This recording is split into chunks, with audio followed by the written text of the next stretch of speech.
Seth, as we think about leadership, one of the important aspects about leadership is that of communication. I'm curious as to know about the writing experience that you have, because I think some of our listeners may have ideas and they just need a little encouragement to get those ideas in print.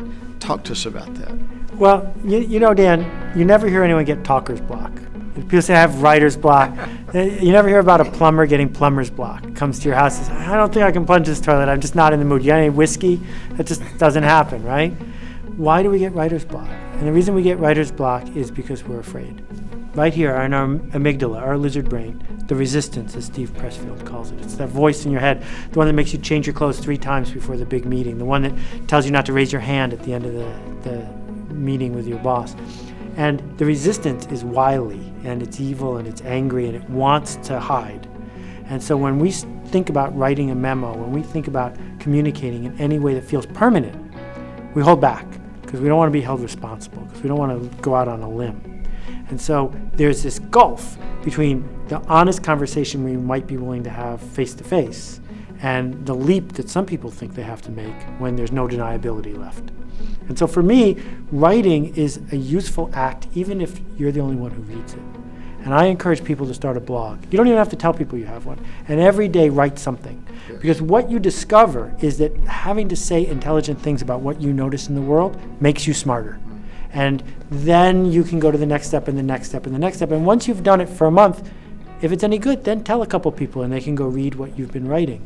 But this act of not writing to manage rules and regulations, that's easy. But writing to lead is something I think a lot of people need to get their arms around. The experience of writing and composition is a wonderful exercise to give clarity to thought, because we have these general ideas that are out there, but when the discipline of putting it to words.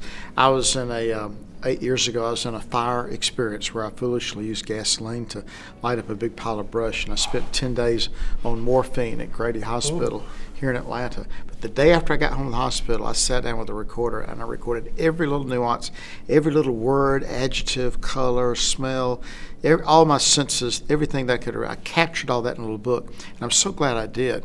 And I think so many people have live experiences that they fail to capture, and they'll vanish, they'll never recall. So right. I don't know if you've noticed this in any of your restaurants, but all these people taking pictures of their food. Have you noticed this is happening? No. Like I just was in a lousy diner last night, and someone took out a picture. There are all these people who now photograph every meal before they eat it. And I want to just say, you're letting your food get cold so that you can look at it 4 weeks later. Just smell it. Be here for it. Enjoy it. And words are different than pictures, right? Seth, as we just do a quick wrap-up, I'm asking some of our participants here to talk to us some philosophical terms about their definition for success. What's your response to that? I'll tell you what success isn't. Success isn't doing what other people think you're supposed to do.